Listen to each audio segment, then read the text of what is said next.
भारत भूमि ऋषि महर्षियों का देश है, महापुरुषों का देश है। यहाँ हमेशा महापुरुष आए और मनुष्य को, इंसान को भगवान से मिलाने का संदेश दिया। परमात्मा कैसे जीते जी मिलेंगे, कैसे उनको दर्शन दीदार करेंगे, कैसे उनका साक्षात्कार करेंगे, इसी मनुष्य शरीर के अंदर पलटू साहब ने, भीखा साहब ने, दरिया साहब ने, कबीर साहब ने, सब लोगों ने जीते जी मालिक को इसी शरीर के अंदर पाया। कब पाया? जब अपने मन को बस में किया। जब तक मन को स्थिर नहीं रखेंगे तब तक वो मालिक मिलने वाले नहीं है। मन क्या हो गया? इस शरीर का ड्राइवर हो गया। मन शरीर को कभी यहाँ कभी वहाँ कभी यहाँ घुमाते रहते हैं। सत्संग जब मन को भाने लगेगा,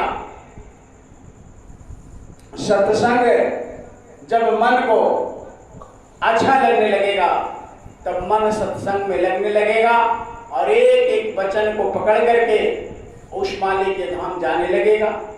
तो जितने भी महापुरुष साधक हुए सभी लोगों ने अपने मन को बस में किया। आज मन कहाँ लगा हुआ है?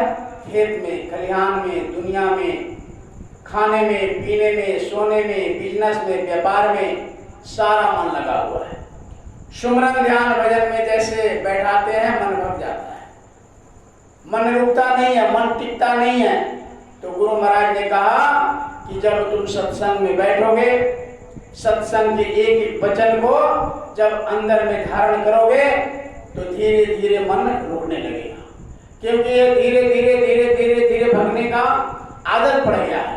तो उसी तरह रुकते रुकते ये रुकने लगेगा। तो साधना करने के लिए मन को रोकना है। कबीर साहब ने बहुत साफ कहा है कि मन को कहीं दूर मत जाने दो। मन को कहाँ रखो? रोक कर रखो। गुरु महाराज ने कहा कि मन को कहाँ रोको?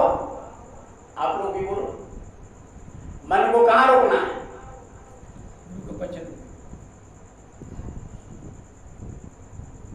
कहाँ रोकना है मन को? घाट पे रोकना। यही तो गुण हो गए सत्संग सुनते सुनते, शब्द सुनते सुनते। जब तक साधना में मन रुकेगा नहीं, आप लाख बैठे रहे, लाख सुमरन करे, लाख ध्यान करे, उसका कोई फल मिलता नहीं है। मन को रोकना, थोड़ा सा ही बैठे, रुके, मन को रोकना, मन को दूर नहीं जाने देना। कबीर साहब ने सब कहा। बराबर हम लोग आते हैं,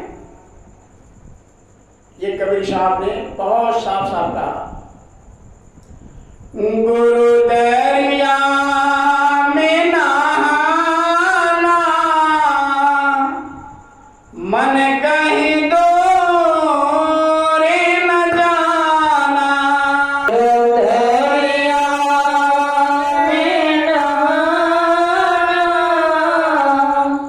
मन कहीं और न जाना।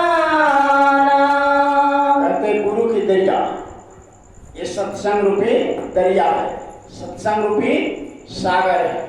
इसमें डूब डूब के नहाना चाहिए। जब सत्संग मिले तो गुरु महाराज को आपने देखा कि हर पूर्णिमा को, जहां भी रहते थे गुरु महाराज, मथुरा में रहे, काफिले में रहे, जहां भी रहे, हर पूर्णिमा को सत्संग करते थे और हर पूर्णिमा को नाम नाम गुरु महाराज देते।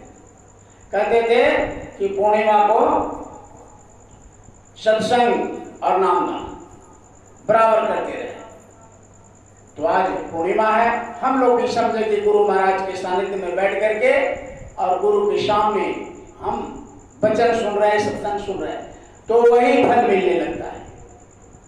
तो गुरु महाराज ने जो समझाया, जो आदेश दिया, उसी को, गुरु के आदेश का पालन ही गुरु भक्ति है। तो गुरु महाराज खुद पूर्णिमा का पूर्णिमा करते रहे। तो हम सभी प्रेमियों को आज के दिन बैठ करके मालिक को याद करना चाहिए, तो दया मिलेगा। गुरु कहीं गए थोड़ी है।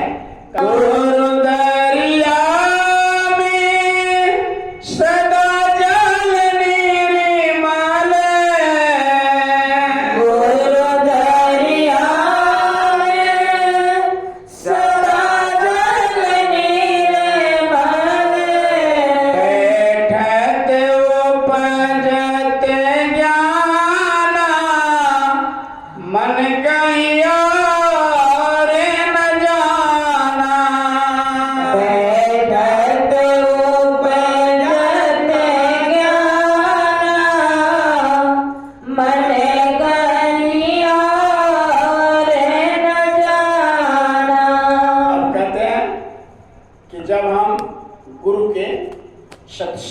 दरिया में जब बैठेंगे तो क्या होगा?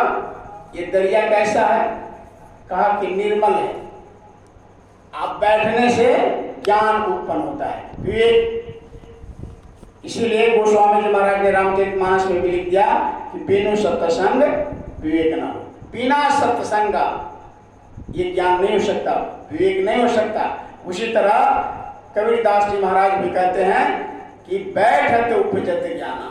जब हम इस दरिया में गोता लगाएंगे तो ज्ञान रूपी, विवेक रूपी यानी उपजेगा अंदर में। इसलिए जहां भी सत्संग मिले, बराबर इस कलयुग में तो बड़ा दुर्लभ हो गया, अब सत्संग मिलता जल्दी नहीं है। और सत्संग के प्रेमी भी धीरे धीरे, ये मलिन युग है कलयुग, इसमें मन नहीं लगता। मन को जितना नाच ड्रामा, खाने पीने सोने, पैसा कौड़ी, हाट हवेली, गाड़ी घोड़ा, इसमें मन अच्छा लगता है, लेकिन इसमें नहीं लगते जहां से कल्याण होना है। ये तो सब यही रह जाएगा। इसलिए गुरु के वचन और गुरु के दरिया यानी उसमें अपने मन को आगे कहते हैं। कोटि न तीरथ गुरु के चरण में, कोटि न तीरथ गुरु के चरण में, कोटि न तीरथ गुरु के चरण में, कोटि न तीरथ गुरु के चरण में, गावति वेद पुराना मन गहि दूरी न जाना।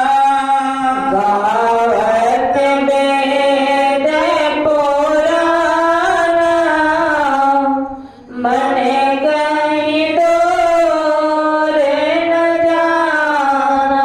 सारा वेद शास्त्र जितने भी पुस्तक महात्माओं ने लिखा, सब में वर्णन है कि कोटि, कोटि कितने को कहते हैं? करोड़ों। कोटिन तीरथ गुरु के चरण में।